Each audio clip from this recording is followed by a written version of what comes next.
আব্দুল্লাহ ইবনে মুবারক রাহমাতুল্লাহি আলাইহি হজের মৌসুম থেকে ফিরতেছেন, দেখলেন একজন আগন্তুক লোক তার দিকে আসতেছে। তিনি হতভম্ব হলেন, কি ব্যাপার? নির্জন এলাকা, মরুভূমি এলাকা, কোনো মানুষ নাই, একজন মানুষ আসতেছে। তিনি লোকটাকে যখন কাছাকাছি দেখলেন, আরো চলে আসতেছে, তিনি সালাম বললেন। সালাম বলার পরে যখন ওই লোকটি আরো কাছে আসলো, তিনি দেখলেন এটা ইমরাতুন না, এটা হলো রজুলুন, একজন রজুলুন না, এটি ইমরাতুন, মহিলা। তিনি এই মহিলাকে দেখার পরে তিনি সালাম বললেন। এই মহিলা সালামের জবাব ওয়া আলাইকুমুস সালাম বললেন না। খুতুবাতে জুলফিকার আমার ভাইরা, প্রথম নম্বর খণ্ডের 100 নম্বর পৃষ্ঠা দলিল নিয়ে যান। খুতুবাতে জুলফিকার 32 খণ্ডের কিতাবের মধ্যে প্রথম নম্বর খণ্ডের 100 নম্বর পৃষ্ঠার ভিতরে ভাইরা আমার, এই আব্দুল্লাহ ইবনে মুবারক যখন এই মহিলাকে সালাম দিলেন, মহিলাটা সালামের জবাব সালাম দিয়ে দিলেন না, ওয়ালাইকুম আসসালাম বললেন না। তিনি সূরা ইয়াসিন নোট করেন, 58 নম্বর আয়াত দেয়া বললেন, সালামুন কাওলাম মির রাব্বির রহিম।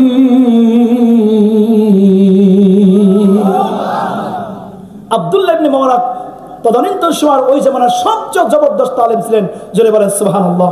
সব আলেমরা বলেছেন যে যেমন আকাশে একটা চন্দ্র দেখা যায়, চারিদিকে হাজারো কোটি তারকা, ঠিক পৃথিবীর মধ্যে আব্দুল্লাহ ইবনে মুবারক যখন বেঁচে ছিলেন তখন চাঁদের মতো যেমন চাঁদকে স্পষ্ট দেখা যায়, চারিদিকে তারকা থাকে, গোটা বিশ্বের আলেম এরকম তারকার মতো, আব্দুল্লাহ ইবনে মুবারক চাঁদের মতো আলেম।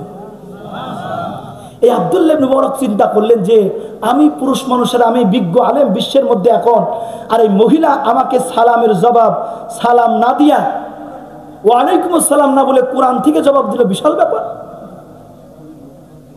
বললেন, আপনি কোথায় এসেছেন, কোথায় যাবেন? বলে, দেখি এখন তো কোরআনের মধ্যে তো আর অন্য কিছু নাই। তিনি বললেন যে কোথায় যাবেন, আপনি কি করবেন? তখন মহিলাটি বললেন, সূরা বাকারার 186 নম্বর আয়াত দিয়ে জবাব দিচ্ছেন, ওয়াতিমুল হাজ্জা ওয়াল উমরাতা লিল্লাহ। আব্দুল্লাহ ইবনে মুবারক হতভম্ব হয়ে গেলেন, কি ব্যাপার? মহিলা মানুষ, এজন্য মহিলা মাদ্রাসা দরকার। ও আমার মারা, বোনেরা, আমার বাপজিরা, আপনার কন্যা কেমন হবে, কি করবে? এই মহিলাটা বললেন, ওয়াতিমুল হাজ্জা ওয়াল উমরাতা লিল্লাহ। ও আব্দুল্লাহ ইবনে মুবারক শোনো, আমি এই সময় হজ এবং উমরাহ করার জন্য এসেছি, জোরে বলেন সুবহানাল্লাহ। তিনি কোরআন থেকে জবাব দিয়ে দিলেন, আরেকবার বলেন সুবহানাল্লাহ। আব্দুল্লাহ ইবনে মুবারক চিন্তা করলেন, কি ব্যাপার, আমি এত বড় আলেম, পৃথিবীর মধ্যে শ্রেষ্ঠ আলেম আমি এখন বর্তমানে, আর এই মহিলা আমার সাথে কোরআন দিয়ে কথা বলে, আজীব ব্যাপার। বলেন, আচ্ছা আপনি এখন কি করবেন? মেয়েটি বললেন, স্পষ্ট করে সুন্দর করে বলছেন, মাই ইদলিল্লাহু ফালা হাদিয়া লাহু। চিল্লা বলেন আল্লাহু আকবার। ভাইরা আমার, বাপজিরা আমার, সূরা আরাফের 186 নম্বর আয়াত দিয়ে মেয়েটা বললেন, মাই ইদলিল্লাহু ফালা হাদিয়া লাহু। আল্লাহ যাকে পথভ্রষ্ট করেন তাকে কেউ পথ দেখাতে পারে না, ঘোষণাকার। এজন্য আমার ভাইরা, আমার বাপজিরা, ইন্নাকা লা তাহদি মান আহবাবতা ওয়ালাকিন্নাল্লাহা ইয়াহদি মান ইয়াশা। হিদায়াতের মালিক কে, জোরে বলেন। ভাইরা আমার, আব্দুল্লাহ ইবনে মুবারক চিন্তা করলেন, কি ব্যাপার? মেয়েটাকে যাই বলি সে কোরআন দিয়া জবাব দেয়। আব্দুল্লাহ ইবনে মুবারক বড় অবাক হয়ে গেলেন। এবার জিজ্ঞাসা করলেন, আপনি কোথায় যাবেন?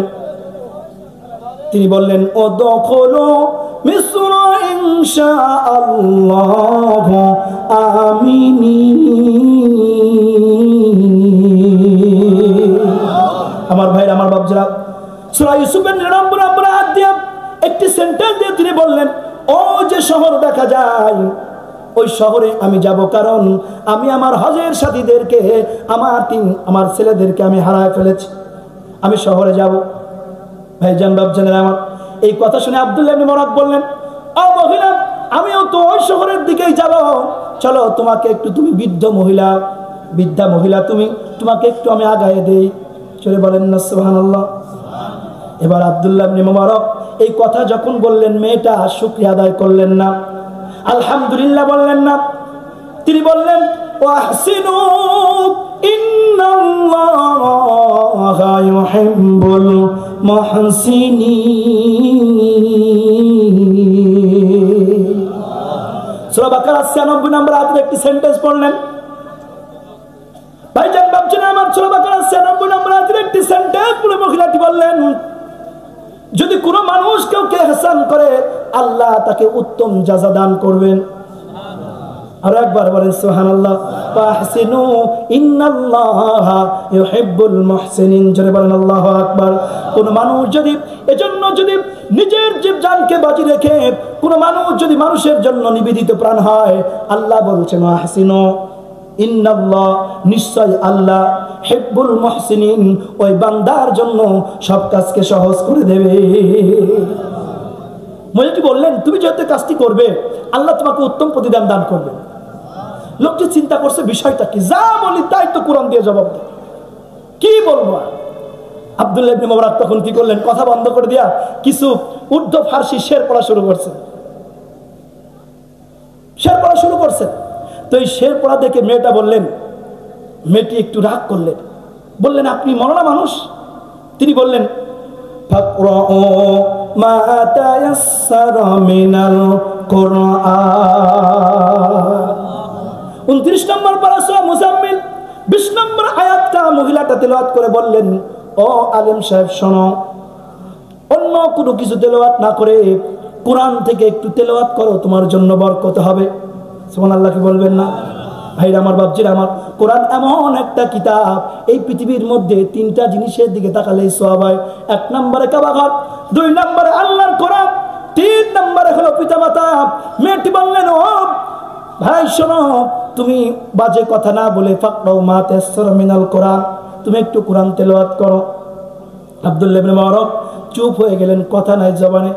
কি করা যায়? অনেক দূর যাওয়ার পরে কথা বলতে পারছেন না, যাই বলে তাই কোরআন দিয়ে জবাব দেয়। সুবহানাল্লাহ কি বলা যাবে না? আর এখন আমাদের মা বোনদের দেখবেন স্বামী আর স্ত্রীর মধ্যে যদি ভাত বাড়ি দেওয়ার কথা বলে, বলে যখন পানি আছে ঢেলি খাও। কথা বলছেন না কেন?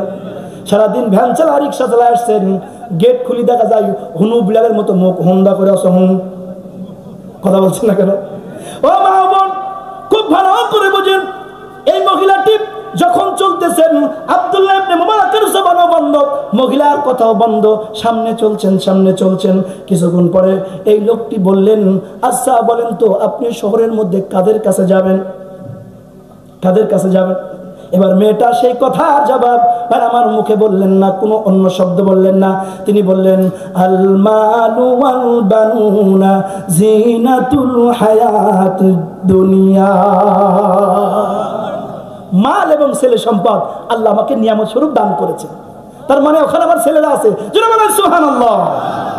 আব্দুল্লাহ ইবনে মুবারক জবরদস্ত আলেম, তিনি স্টপ হয়ে গেছে, বলবো কি, যা বলি তাই তো কোরআন দিয়ে জবাব দেয়। সুবহানাল্লাহ হবেন না?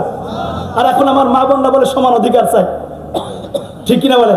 আবার কিছু মা বোনদের সাথে সুর মিলা কিছু সুশীল সমাজের আর আমার কিছু পুরুষ মানুষও বলছেন যে মেয়েদেরকে ঠকানো হয়েছে।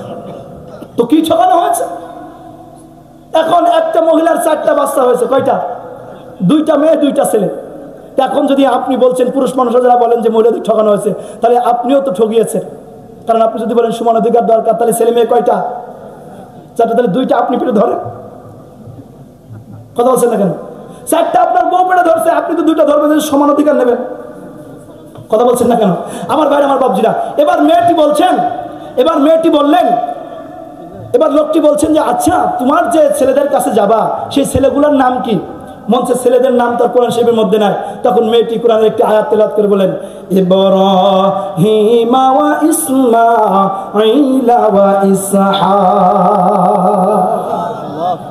মেয়েটি বললেন, আমার একটা ছেলের নাম ইব্রাহিম, আরেকটা ছেলের নাম ইসমাইল, আরেকটা ছেলের নাম ইসহাক। সুবহানাল্লাহ কবেন না? যখন ভাইরা আমার এবার এই কথা শোনার পরে ভাইরা আমার আব্দুল্লাহ ইবনে মুবারকের জবান বন্ধ, প্রায় শহরের কাছে পৌঁছায় গেছেন। এবারে আব্দুল্লাহ ইবনে মুবারক ছেলেদেরকে ডাক দিলেন, ছেলেরা বের হয়ে আসলো। মহিলাটা বড় খুশি হয়ে গেলেন। 3জন যুবক খুব সুদর্শন। আর আমার লম্বা ঘটনা শুধু সংক্ষিপ্ত করে বলে যায়, কেন মহিলা মাদ্রাসা দরকার, কেন মা বোনদেরকে ইলম শেখানো দরকার। এবারে মহিলাটার একটা ছেলেকে আব্দুল্লাহ ইবনে মুবারক গোপনে ডাকলেন আর বললেন, বাবা তোমার মায়ের সাথে সে হজের ময়দান থেকে দেখা, এখন পর্যন্ত একটা কথাও কোরআন ছাড়া বলে নাই, একটা কথাও কোরআন ছাড়া বলে বিষয়টা কি?